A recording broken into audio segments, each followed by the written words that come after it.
Coming up next from the Grassy Knoll, a terrifying look into the Orwellian world of brainwashing, disinformation, and ultimately control over you.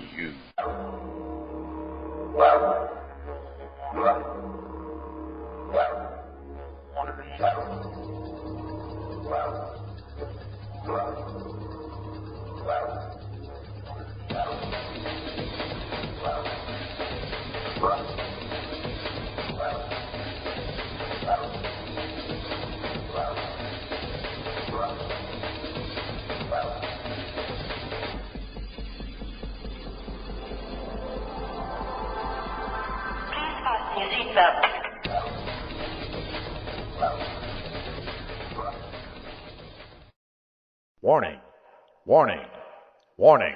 Your brain is about to engage. Open your ears, close your mouth, and open your mind. Ladies and gentlemen, Vyzygoth's Grassy Knoll. All right, welcome again to another segment of the Grassy Knoll. This is being recorded on the best Saturday in the entire year, which is Thanksgiving Day Saturday. And with us is Sandra Uttley. She's been on before. She is the author of Dunblane Unburied. She's on to talk about further revelations that she's coming up with, which is very interesting to watch unfold. And also a number of other items, of course, also with the way life's been since the last time she was on. So without wasting any more time, let's get right down to it. Sandra, thanks for coming back to the show. Thank you, Keith, for inviting me back. All right. We were thinking about doing this for some time, and the time has now come. I'm assuming that this show is going to air, folks, on December 6th, but when you're listening to this, it'll be December 6th. So, at any rate, enough levity. Do me a favor. Although your first interview is still on my audio archives, and people can go and listen to more of the nuts and bolts about what took place there, would you just touch upon what the official record is on what took place on that March day in 1996? Yes, as I said last time I was on, it was 10 years ago in March of this year. It was on the 13th of March 1996.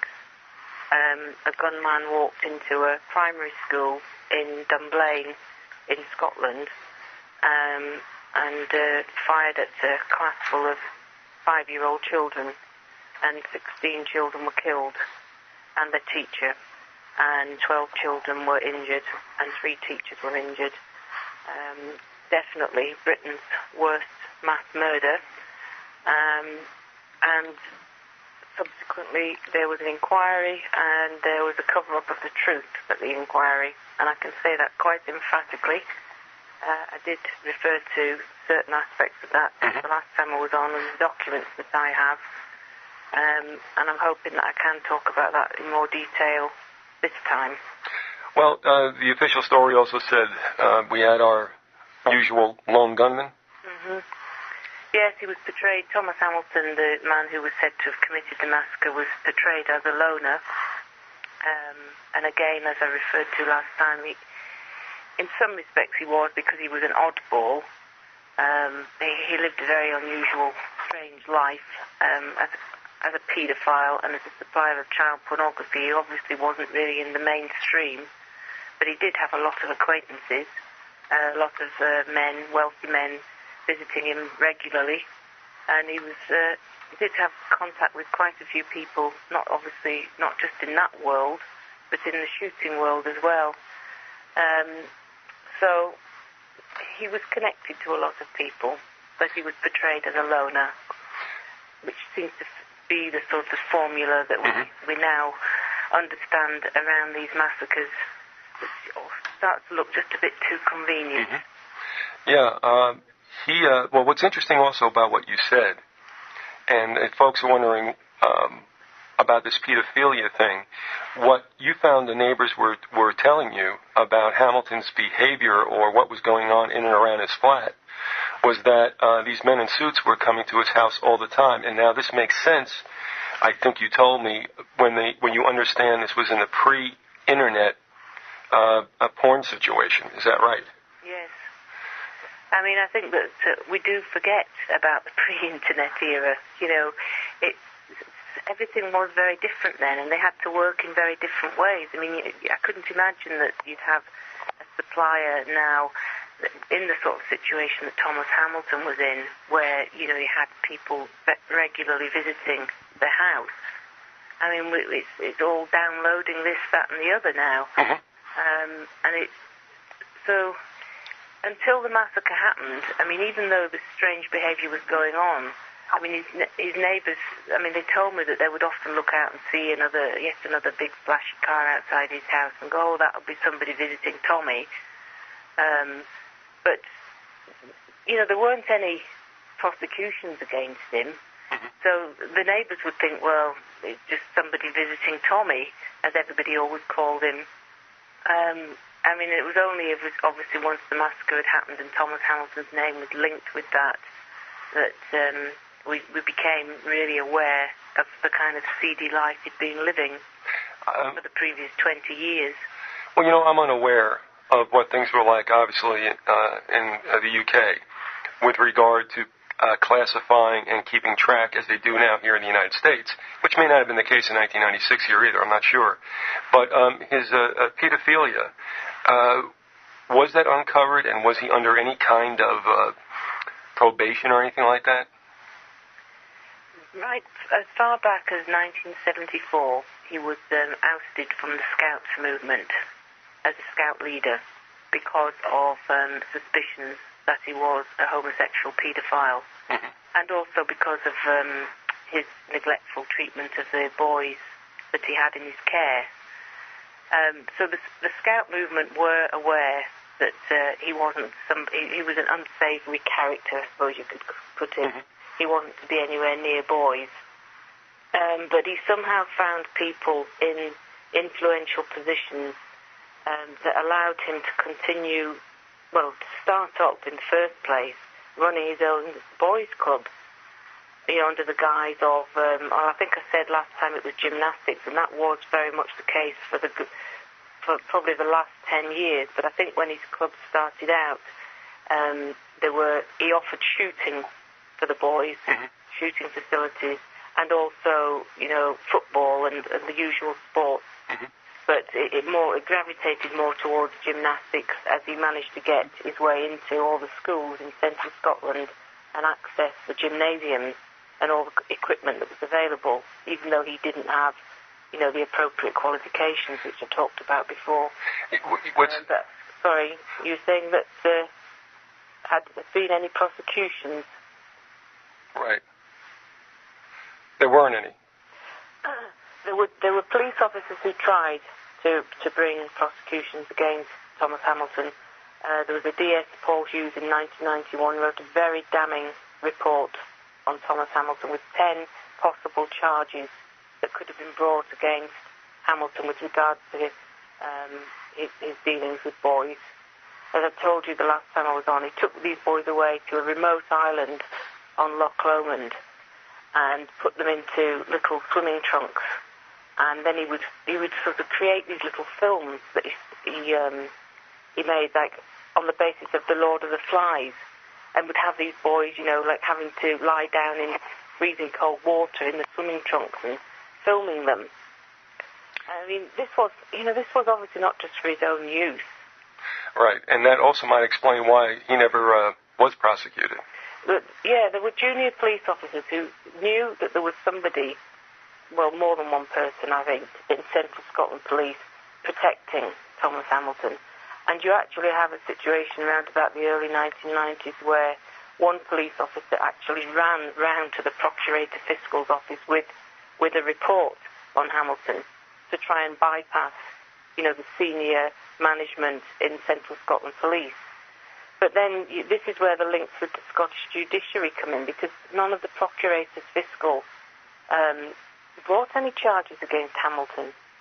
I mean, even a simple charge of breach of the peace could have been brought against him. And if he'd been prosecuted on those grounds alone, he would have lost his firearms licence. And we have to remember this is where it all leads back to. Why did he have a firearms licence? How was he ever allowed to? How did this man ever get to 1996 as a legal gun owner? And so there were clearly a lot of favours being done. Yeah, it would... let me ask you something. In 1996, was Thatcher still Prime Minister? By then it was John Major. Okay. John Major came up to visit us in Dunblane on one of those visits, after a big state tragedy. Mm-hmm. And Thomas Hamilton's MP, who was also my MP, obviously, because I lived in the area, was Michael Forsyth. And Michael Forsyth was Secretary of State for Scotland and very much a close friend of Margaret Thatcher. I think the influence of Michael Forsyth in the lead-up to the massacre and the handling of it subsequently cannot be underestimated. I obviously don't think I should say too much more than that. Okay. But there is a little bit in the book about the changes in legislation Michael Forsyth was trying to bring in about the care of children that would have suited Thomas Hamilton down to the ground, changing it so that there didn't have to be any vetting of any adult looking after children. They were going to change it from 6 days to 60 days. Well, given that Hamilton took these boys away to this remote island, as I say, on Loch Lomond, for up to 8 weeks every summer, this would have suited him perfectly. Because Hamilton he kept himself on the right side of the law all the time. Sometimes, the legislation was continually changing. It was either dealing with children under 8 or children over 8, which was obviously an arbitrary cut-off point. Because how do you decide at what age a child should be granted more protection? Right. You see the same problem about the legal age of consent. There's a police officer here in Britain that's saying that men who target children who are sort of between the ages of about 13 and 16 shouldn't be classed as paedophiles. And that, the term paedophilia should just be reserved for prepubescent children. Now, I can see where he's coming from by saying that, but the point I'm making is it is an arbitrary cut-off point where we decide what is paedophilia, what is abuse. All children are, deserving of protection. And Hamilton was just quite clearly playing with the law. And there is evidence, as I say, that Michael Heseltine, who was the Deputy Prime Minister, and Michael Forsyth, who was the Secretary of State for Scotland, were both very much closely allied with Margaret Thatcher, were trying to bring in a change in the legislation which was described at the time. It was still on the cards at the time of the Dunblane massacre, and it was described as being a molester's charter. And of course, after Dunblane happened and all the scandal about Thomas Hamilton's background came out, it was dropped, it had to be. But everybody's forgotten about that. I just happen to have a copy of all the press cuttings from the immediate aftermath of the Dunblane massacre, which most people wouldn't have. And in fact, most newspaper archives don't even seem to go back as far as 1996, which seems ridiculous. And you go back and you look and you think, gosh, we were told so much of the truth about the whole political situation and about Thomas Hamilton in those first few weeks. And then, of course, there was a curb put on reporting when the inquiry was called. The Lord Cullen declared that there had to be no media reporting around any of the witnesses to do with the massacre or anybody that had any information on Thomas Hamilton. And then the inquiry happened, and that became the official version of events. And then, of course, the media, apart from revisiting Dunblane around the anti-guns issue, they just don't revisit the subject at all. Before we go any further, too, you said you kept the clippings. Some folks might not know why there was an attachment, so to speak, to the event. Anybody could obviously have their heartstrings absolutely, destroyed because of the nature of this heinous act. So that anybody can understand. But you actually took up this I guess, crusade in a certain sense, because occupationally you had somewhat of an involvement with what took place that day. Well, I think my involvement is threefold. Not only had I been a Dunblane resident for, a long time, nearly 2 decades, and I can't stress this enough, it's a quiet little backwater. It's a place, where they always say, nothing ever happens. A dull place, real suburbia. And So the shock from that alone, even if there hadn't been the other two factors, one that I was working in the ambulance service at the time, and I relieved the first crew who were called to the scene, and so I witnessed firsthand, the trauma that they experienced, and they told me quite graphically what they had seen and what they had dealt with. And then there's also the fact that I started a relationship a few months after the massacre with Mick North, whose daughter was killed in the massacre. Right. And, not only had this relationship with him, but then when the relationship ended, continued working for him and providing him with support for the next 7 years. I mean, I left Dunblane 3 years ago, and I feel that it very much, impinged on my whole life once that massacre had happened. So, I mean, I was going to say maybe I would have got involved as a sort of passionate crusader type person anyway, but I don't think I would have done, because what led me into campaigning for the truth, and I did talk about this when I was on in October, was finding these original documents from the inquiry and studying them and realising that, well, we weren't told the truth. And I suppose at that point you can either then just put the lid back on the box and say, oh, I didn't see that. Right. But that isn't me. That's not the way I can approach life. Maybe it would have been better for me, though, if I had, given what I've been through over the last 4 years, and particularly since I came on and talked to you the last time, because since I was on the last time, my website was hacked into, totally wiped out and destroyed. I had feared this was going to happen, and I had actually been making inquiries about getting my website located outside of Britain and perhaps in the States, where I think you have more sort of freedom of speech laws that protect you. But of course, my enemies here didn't even bother going through any kind of legal process. Quite clearly, somebody was paid to go in and did a very professional job. Literally wiped out 7 months of my work, documenting all my research. So I'm a bit worried. Before we started this interview, I checked to see if my new website is still there. And if it's not there by the end of this interview, it's your fault.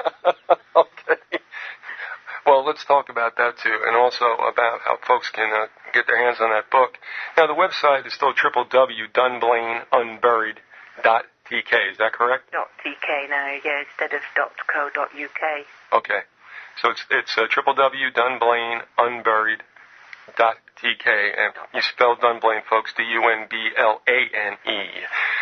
And now, are you still offering that book on the website?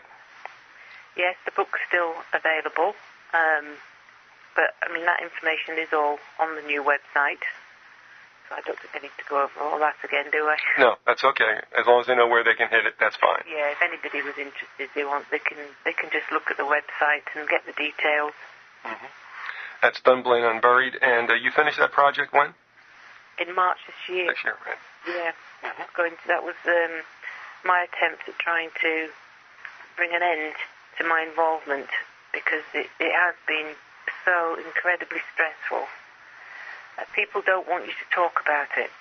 I mean, and the website hacking is really only the latest in a long campaign of people trying to stop me doing this. I mean, there's a media silence on the subject, and that's why I set up the website, because to me, it's such a gross insult against humanity that the real truth behind the murders of so many small children, that the media just won't even talk about it.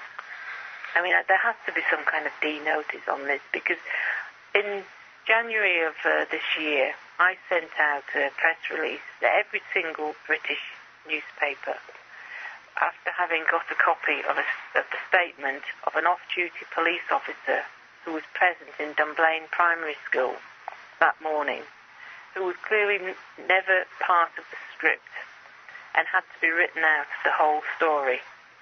And through several years of my own private inquiries, I managed eventually to get a copy of his statement through Freedom of Information, from Central Scotland Police. But they didn't hand this over willingly.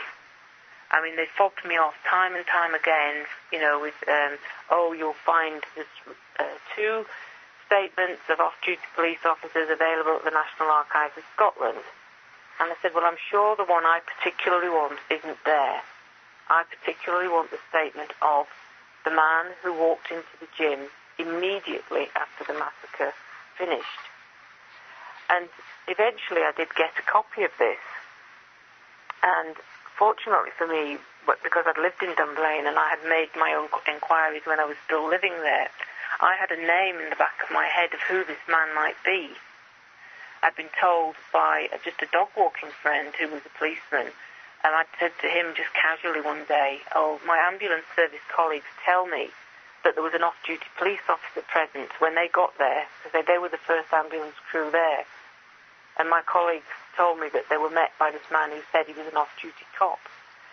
And he just said to me, oh, yes, that was Grant McCutcheon. And I just stored that name in the back of my head, and I thought, well, one day this might be useful. And when I got a copy of his statement, it was quite clear to me why they'd hidden his statement, because his evidence directly contradicts the evidence given by the janitor and by the scene of crime officer, who didn't arrive at the school till 11:30 in the morning, and the incident had happened at 9:30 in the morning. Well, how do they differ? What did the janitor say he found, and what did the off-duty officer state? The off-duty police officers, it really is extremely revealing. I mean, we were told by the scene of crime officer that Hamilton had 4 holsters round his waist, and there were 4 guns. The off-duty police officer, Grant McCutcheon, said there was just 1 holster. You have to remember, he would have given his statement not aware that the scene of crime officer was going to come in and say something different, but told what he saw. And it's actually a very detailed statement. I mean, it's about 14, 15 pages long. I mean, because he gives so much detail about everybody he passed while he was in the school dropping off his child at nursery. It was he was on a day off from his work as a police officer. And he gives so much detail of everybody he passed as he was running to the gym that you can't really doubt him. And actually, I'd since spoken to the man, so I don't doubt him at all. But he said, yes, there was 1 holster, there was only 2 guns, and both the guns were pistols. There was no revolver present on the scene, and yet we were told that Hamilton killed himself with a Smith & Wesson revolver. So you start to understand why they had to spirit this statement away, and the existence of this off-duty police officer was just completely airbrushed out. Because he also said that Hamilton was wearing a black boiler suit, and in the final report that's written by Lord Cullen, by then Thomas Hamilton's wearing black corduroy trousers, and even the professor who did the post-mortem on Thomas Hamilton admitted that Hamilton had been partially unclothed at the locus, which shouldn't have happened. Now, a boiler suit is a jumpsuit, is that right? Yeah. Okay, 1 piece? Okay. Yeah. It was the sort of thing that you would, if you were going on some kind of SAS mission or something. I mean, it's strange that he was wearing a boiler suit. Okay. But it's strange. It's even more strange that his clothing was changed. And also, when the off-duty police officer walked in, I mean, I did refer the last time I was on to there being the evidence of a student teacher who said he saw Hamilton kill himself. But this student teacher, David Scott, he was called, was said to have been in an art class looking down into the gym when he saw Hamilton commit suicide. And I think I did say when I was on last that his evidence is very ambiguous. I mean, not least because he didn't give evidence actually at the inquiry. His evidence was read out by the senior investigating officer, and a lot of it just doesn't ring true. And when I wrote to Grant McCutcheon, I found out there was 1 Grant McCutcheon in Scotland. And after I'd got a copy of the statement of this off-duty police officer, and I say his name wasn't in the statement, it had been redacted out. So I just wrote to him saying, I just wonder if you are the police officer that was present in the gym. And I couldn't believe it when he actually phoned me up a few days later, which was just in the beginning of this year. And we went over a lot of things he'd said in his statement, and I asked him, were you surprised then that you weren't called to give evidence at the inquiry? And he said, well, yes. But he said, I assumed that my evidence was just somebody else was giving similar evidence. He was actually only a probationer. He's just finished his first probation year. But when I said, well, are you absolutely emphatic now, even after 10 years, that you definitely did not see a revolver present on the scene? He said, absolutely. He said, I'm ex-RAF. He said, we had firearms training. He said, I know the difference between a pistol and a revolver. So you start to understand why we were never meant to know about this man. And we would have never have known about this man. I mean, as I say, it was my ambulance colleague, Alison Irvin. She told me we were met at the school by this man who said he was an off-duty police officer. And I would say for a good 3 years, I probably actually thought this man might have been the assassin, the one who killed Thomas Hamilton. Having now spoken to the man, of course, and realised his part in it was completely different. As in, he walked into a situation he wasn't meant to have walked into. And I think I lost the sort of thread there a bit. But when he was speaking to me, he said that David Scott, student teacher, who was in this art class when he saw Hamilton commit suicide, apparently David Scott was in the gym. Now, Hamilton can only have been shot, less than a minute before Grant McCutcheon walked in, because he was apparently, his body was still, there was heavy breathing, there was gurgling. He wasn't, dead. He wasn't dead, right? What was David Scott doing in there? And then when he walked in, Grant McCutcheon, the off-duty police officer, the janitor, John Curry, was at the side of Hamilton's body, apparently removing a gun from Hamilton's hand. How helpful. Yes. And when Grant McCutcheon walked in, apparently he said to the janitor, leave the gun alone. And the janitor got up and walked towards him and just said, I was, just removing it for safety or something. This man that's lying there near death. You have to wonder, what was the janitor doing, messing about with this gun in Hamilton's hand? And then the other thing is, in the janitor's witness statement, he says it was a Dirty Harry-style revolver that he was removing from Hamilton's hand. A 44-like revolver, right? Yeah, well, we were told that Hamilton committed suicide using a Smith & Wesson revolver. Right. But, as I say, the off-duty police officer, who was clearly never meant to have been there, gave, such contradictory evidence. And if this had been a proper inquiry, and I think I said, quite a few times in the last interview that it obviously wasn't a proper inquiry. It was a staged cover-up. It was a whitewash. And we'll talk about how that also is a common thread through some other incidents, both here in Australia. Here I'm talking about the United States, what you encountered out in the UK, and also what took place in Australia. But as we draw in this first half hour to a close, do you know anything about the janitor, per se? Is he still at the school? Did he leave shortly after? Was he there very long before this incident took place? Anything like that? Well, all I know that we were told he was 33 years old, but Grant McCutcheon, which I thought was young for a janitor, because janitors tend to be, sort of elderly, retired chaps. And when I said to Grant McCutcheon that the janitor was only 33, he said, he looked much older than that. No, he's disappeared. Okay. His name was John Curry. I have tried to locate him, and it's a difficult name. That's a pretty common name anyway. I only managed to find David Scott, the student teacher, because one of the media reports I read about him gave a middle name, David Duke Scott. Okay. And as a result, I managed to track him down, but he's not for speaking at all. He was contacted as well by a journalist that did an article about my research about 3 years ago, and he threatened the newspaper with legal action. Extremely defensive.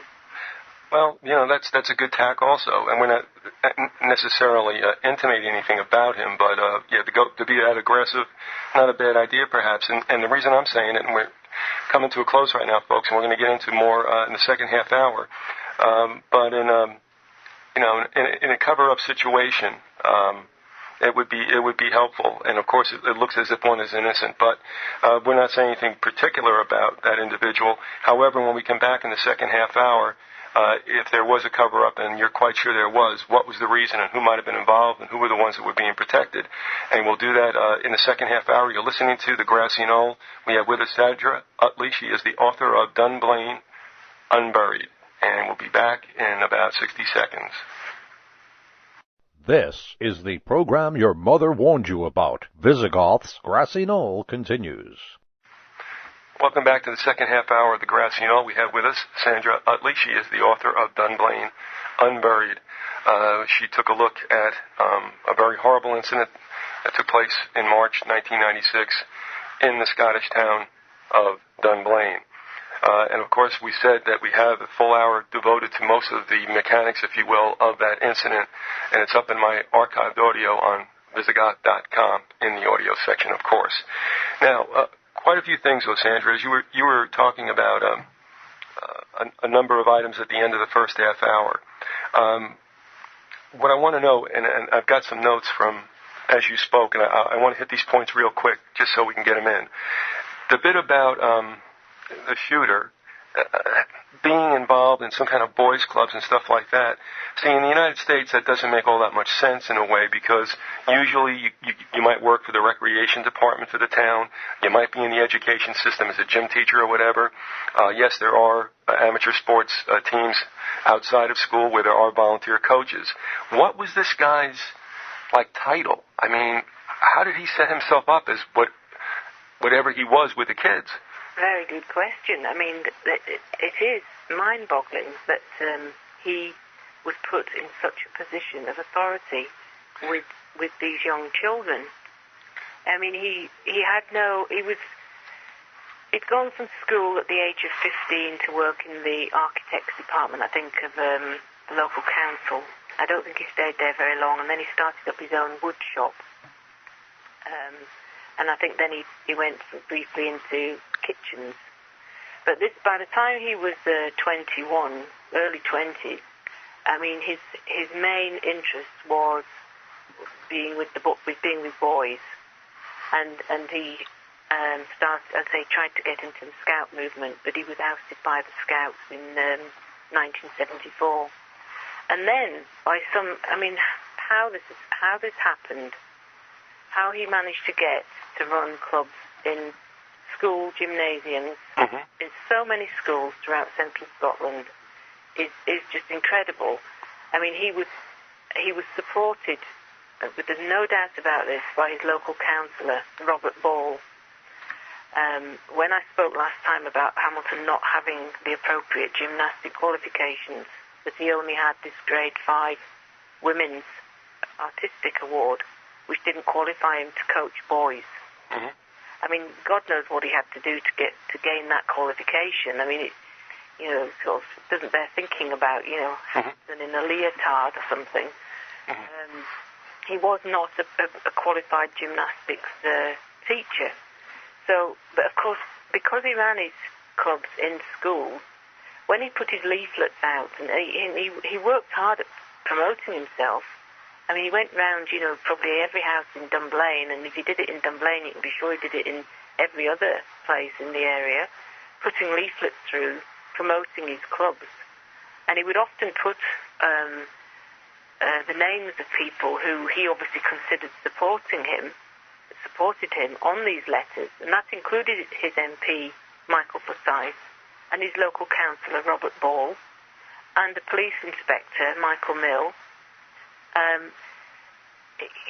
Whether he was taking liberties, I mean, in some respects you could just put it down to that he was taking liberties, but something must have given him the idea that he was supported, because to continually get these lets of these school gyms right up until the very end, March 1996, somebody was pulling strings for him And because he just was totally not the sort of person who should have been doing this. As you say, when we hear about an exposure of a paedophile now, as you say, they're often found to be a care worker, or they've been in some kind of position where they've got access to children. But he was completely outside the mainstream. Now, you had mentioned, I believe, the last time out, that he had been in that gymnasium because of this pursuit of his. Do you know that his presence there would not have raised a flag because he might have been somewhat familiar looking or known to the personnel at the school? Well, we don't even know how the gunman entered the school or which entrance he went through. All right. I mean, the story we're told is that nobody did see the gunman enter the school. All right, so Hamilton wasn't identified. Nobody eyeballed him. It was after the fact that it was discovered. It was he that was... Yeah. Yeah, we were told that he had entered the school. Lord Cullen, in his report, says that Hamilton, because this is who we've been told the gunman was, entered the school by the boys' toilet on such and such a corridor. One of my Freedom of Information requests, I asked if fingerprints had been taken, to ascertain for certain, and I was told that no fingerprinting was done at all. Well, how did Lord Cullen know for certain then that Hamilton entered the school through this door to the boys' toilets? Because in the media reports in the first few days, we were actually told lots of different stories. That he had been apprehended, that he'd started firing in the playground before he went into the school, and that he went in the main entrance. I mean, I'm sure in the confusion in the first few days, there would have been some false reporting. Journalists would have been grabbing onto whatever they could get. But I've not read anything that tells us definitely that the gunman or Thomas Hamilton was seen entering the school or was identified by anybody before arriving at that gymnasium. Let's say this too, and again, all of this is in Sandra's book, Dunblane Unburied. But I want to get this straight. As far as politicians having a proclivity towards tawdry conduct, mainly because they think they're above the law, and oftentimes they are right, we could see a situation here where there was some kind of obviously salacious connection between the shooter, and I keep forgetting his name. It's Thomas. It's Hamilton. I want to say Hutchinson. Okay, between Hamilton and perhaps men in suits and such. Now here in the United States, we had Franklin Cover-Up, written by state Nebraska Senator John DeCamp, about a sex slave ring that was going on with young people, both male, female, some of them coming from Boys Town in Nebraska, and then being pipelined to parties not only in Nebraska, but out into Bohemian Grove, which is nefarious for another whole set of reasons, to include pedophilia, homosexuality, underage sex and such, with notables not only from the United States, but around the world. Nobody ever hears much about this unless you go looking for it. It's not unusual, as you cite, all the things that didn't happen in this particular case. I mean, not only from him being set up to be having this access to children, which he shouldn't have had, and then also having these suits around, and then all of a sudden, perhaps, and this is where I think you're going, I'm going to let you pick it up, that Thomas Hamilton was a patsy that day, and probably the person who was going to get eliminated because of whatever risk he might present to people who could obviously have their careers destroyed. Now, that's a big extrapolation on my part. But you pick it up from there, because have you come to the idea since you wrote the book, or even at the end of writing the book, that Hamilton might, in fact, have been, let's face it, a patsy in a larger conspiracy? Well, I haven't any doubt about that now at all. It's almost like the final bits of the jigsaw have been put together for me. As you were asking about how did he get all this access to children when, what was his official title, what was his job? This was an unemployed man who had no qualifications at all. I also mentioned to you briefly when I talked to you earlier that there is another Dunblane website. It's called Dunblane Abandoned. And there's a lot of really interesting information on that website about Thomas Hamilton's links with another school in Dunblane, which is called Queen Victoria School. It's a private boarding school for the sons of servicemen. I mean, it was just boys at the school up until 1996, and I think the girls now go to the school. And it's very much isolated on the edge of Dunblane. So this is a military establishment. And when the massacre happened, I must admit, my first thought was it had to have been there, that this had to have been some kind of military attack. But the point is, Thomas Hamilton had a lot of connections with that school. And there have been a lot of allegations of abuse of boys at that school. And then you look at the whole list of the Board of Governors for the Queen Victoria School, and it includes, like, the Secretary of State of Scotland, whoever the Secretary of State of Scotland was at the time, and so then it was Michael Forsyth, Thomas Hamilton's MP. I mean, the connections between all the different people that have to have played some part in the protection of Thomas Hamilton for all those years, and his elimination.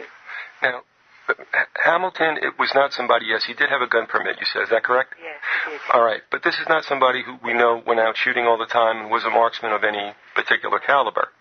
Now, we are to believe that he went ahead then, and in a brief amount of time. Now here's where I got to ask you. You said that the children were disabled before they were executed with a shot to the head. Mm-hmm. When they were disabled, how were they disabled? Shot? Yes. And put down? Yes. All right, so this guy actually... once they've been shot, they would all fall to the ground. Yeah, and be in shock and not going. So This guy actually shot 17 people 2 times around. Well, some of the children had as many as 7 gunshot injuries. I mean, the girl I was talking about when I was last on, Mary, who was taken to the hospital but had died en route, she just had the 1 gunshot wound to her head. But nearly all the children had several gunshot injuries. And what span of time was this shooting supposed to... We were told it was over within 3 minutes. And the thing is, we don't know... Go ahead, I'm sorry. Well, as you say, it just, to me, it's like a skilled marksman. Or more than one, or, yeah. I think there would have been some reference in some of the statements I've read to more, if there'd been more than one, man involved. But I just believe there was the one. And to attribute this kind of killing, and I remember, folks don't know what it's like. I mean, if you're not somebody who I guess is a hardened a war veteran, and even in that situation, obviously, your adrenaline's pumping. But an individual who's not given to this kind of activity usually, to have been that, I hate to use the word prolific, in a brief amount of time is really it does stretch the imagination. Well, that's what plagued me, I think, for all the years since it's happened, is that I tried to come up with some kind of psychological explanation for why Hamilton did this. I didn't believe the story, because I did believe up until recently that Hamilton had committed the massacre. And I tried to come up with some kind of psychological reason. I mean, we were told by Lord Cullen that Hamilton's intention had been to kill everybody in the school. And this was a school full of over 700 pupils.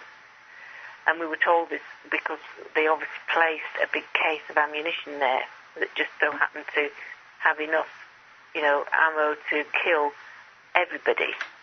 And I never believed that story. And in fact, there isn't even a single witness that refers to the gunman walking into the gym carrying this large, heavy case and then putting it down and then starting firing. Right. I mean, it was clearly placed there later. So when in all the years that I've been involved in this, I've been trying to come up with some kind of what could have happened. Did Hamilton...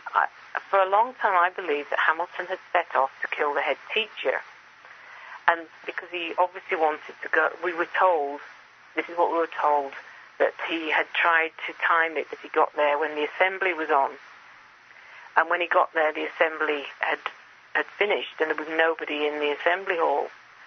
And all I could put down to what happened then was that maybe Hamilton was looking to exit the school and knew that there was a fire exit off the gym.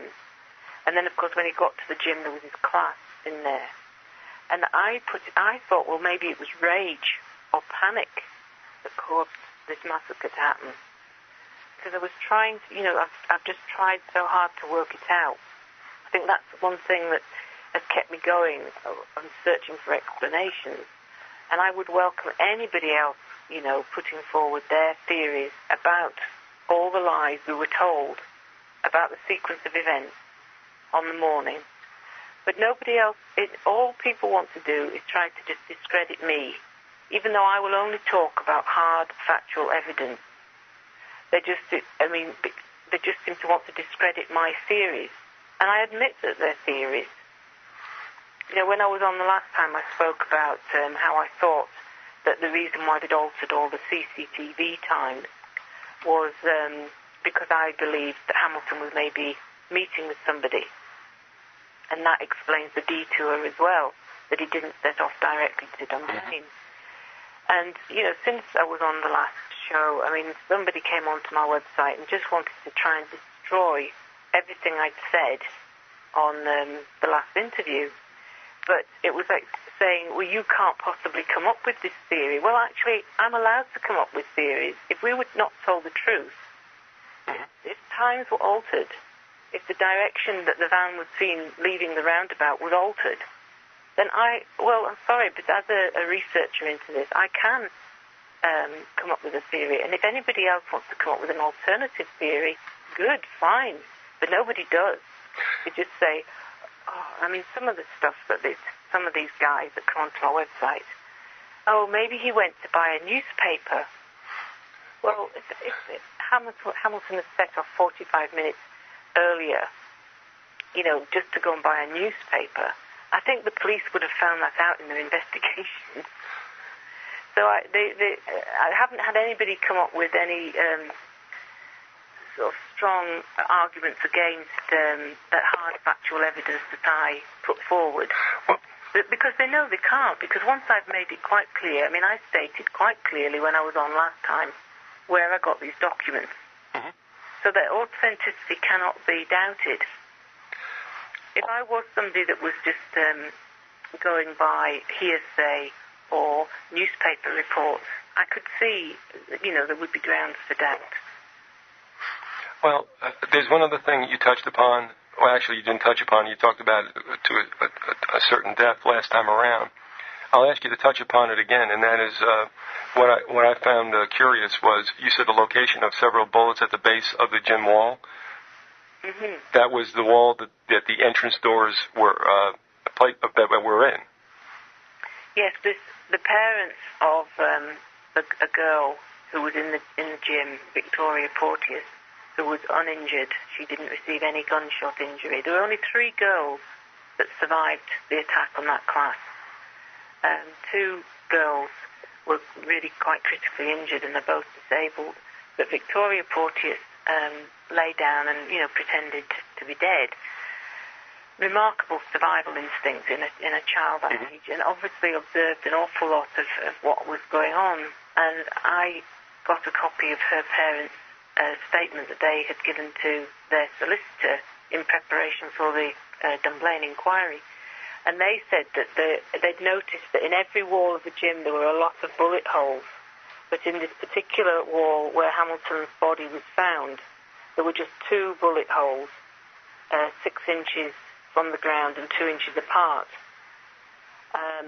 And actually, I've now got the scene of crime diagrams, and that is confirmed. These 2 bullet holes are there. And I made a Freedom of Information request. Gosh, I never give up, do I? Asking, for clarification of the bullets.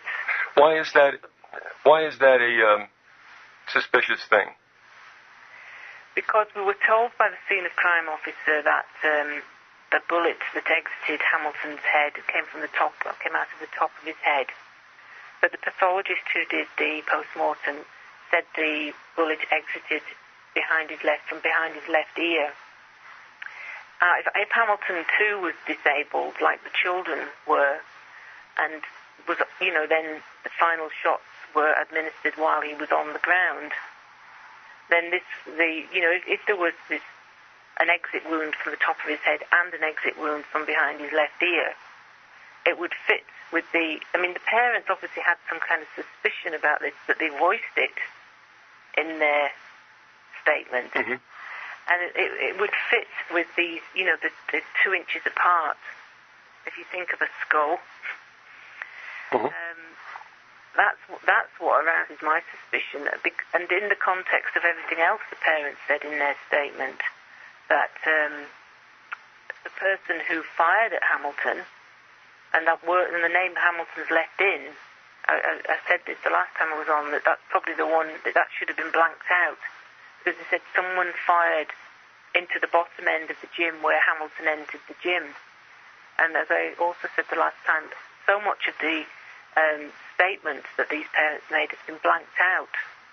All right. So it is hard to make sense of, but it's been blanked out for a reason. They haven't just put a felt tip pen through names, but they've clearly left that one. And I must admit, for a long time I couldn't work out what this meant.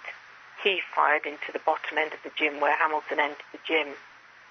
But then if you have finally formed the opinion that Hamilton was a patsy, that he was set up that day and he was always going to take the blame for the massacre,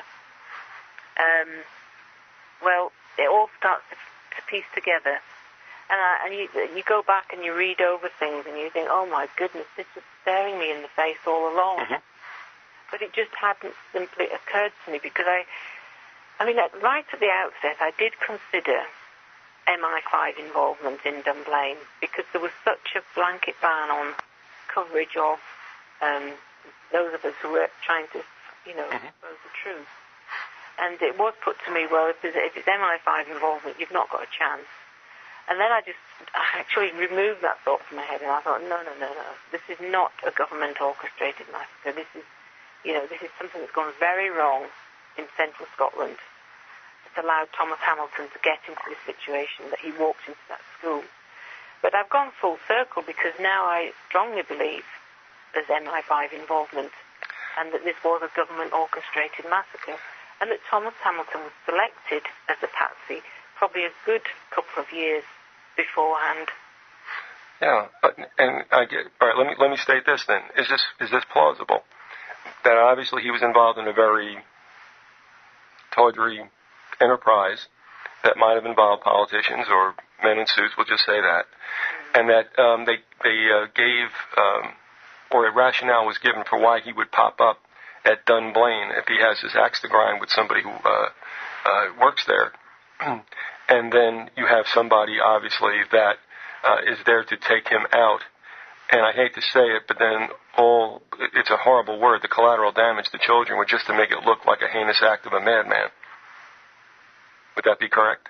Well, no, I think that it was part of an effort to change gun laws in Britain. The gun control movement have to be involved in this in some way.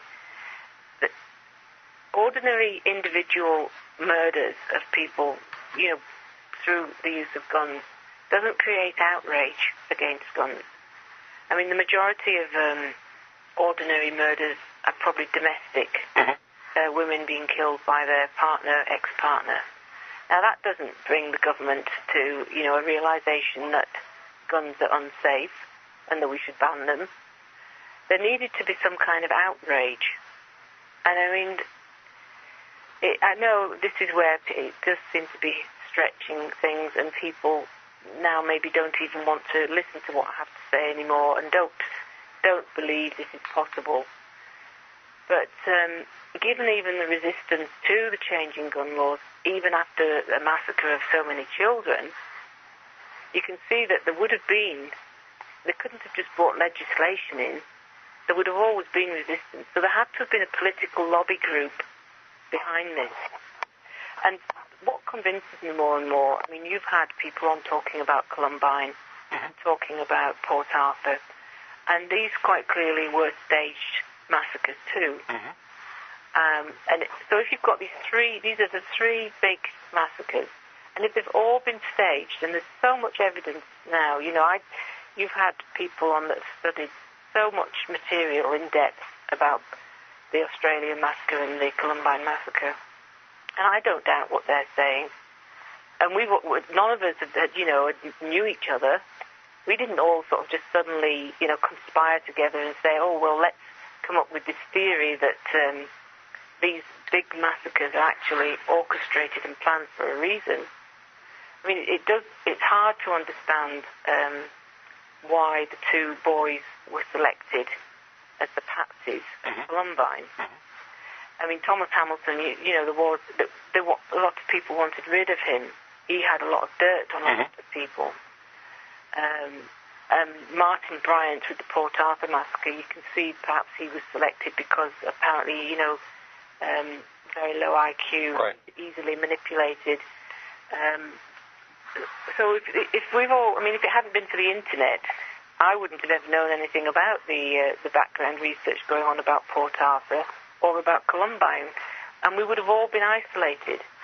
So, and I'm not saying I'm in contact with all these other people. I've just been listening to your, radio programs, and I am just struck by how much manipulation has gone on to bring these massacres about, and then to cover up the truth afterwards.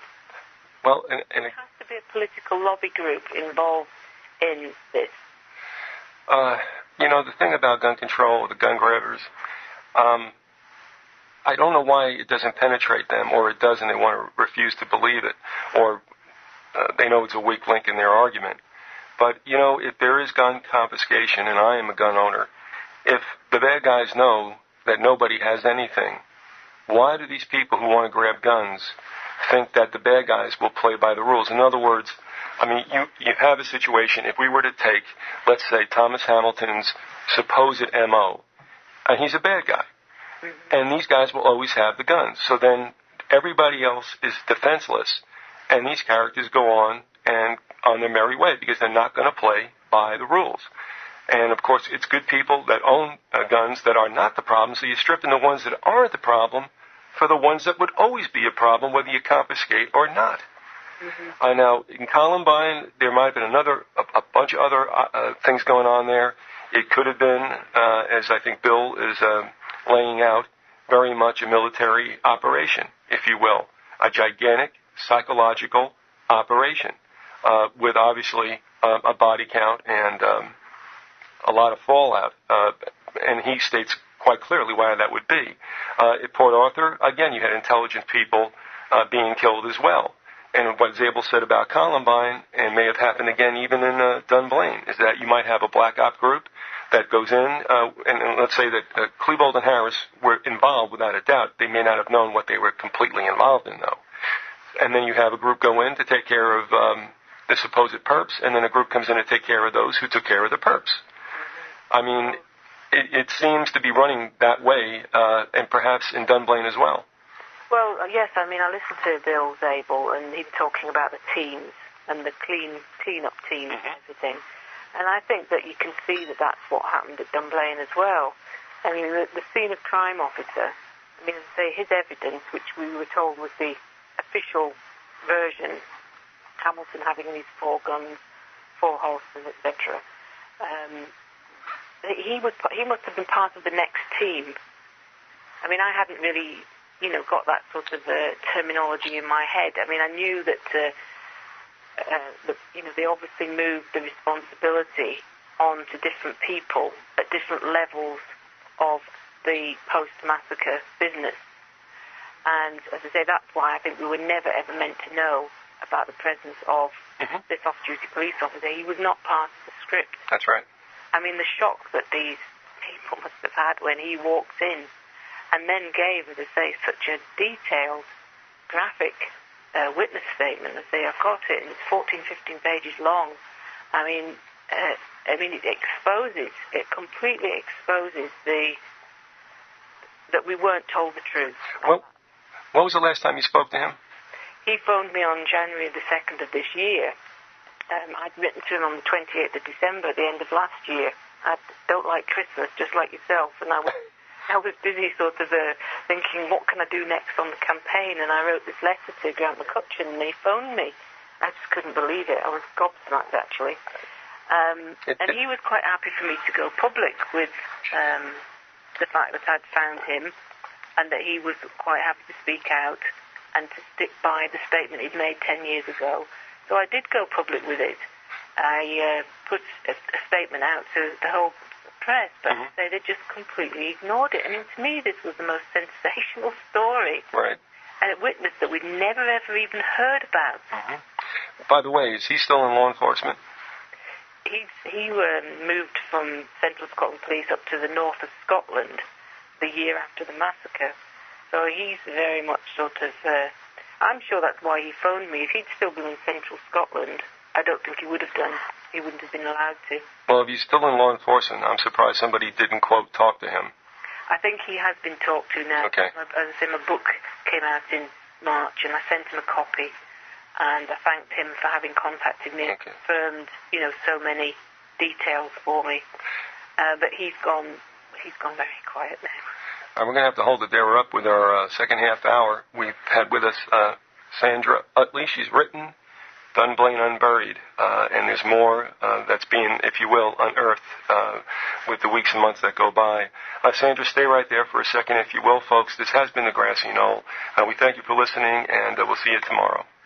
This program is produced by Vyzygoth Incorporated. Any rebroadcast or use of this program without the express consent of Vyzygoth Incorporated is strictly encouraged. I'm Phil McCracken, the voice behind the voice, and thank you for listening.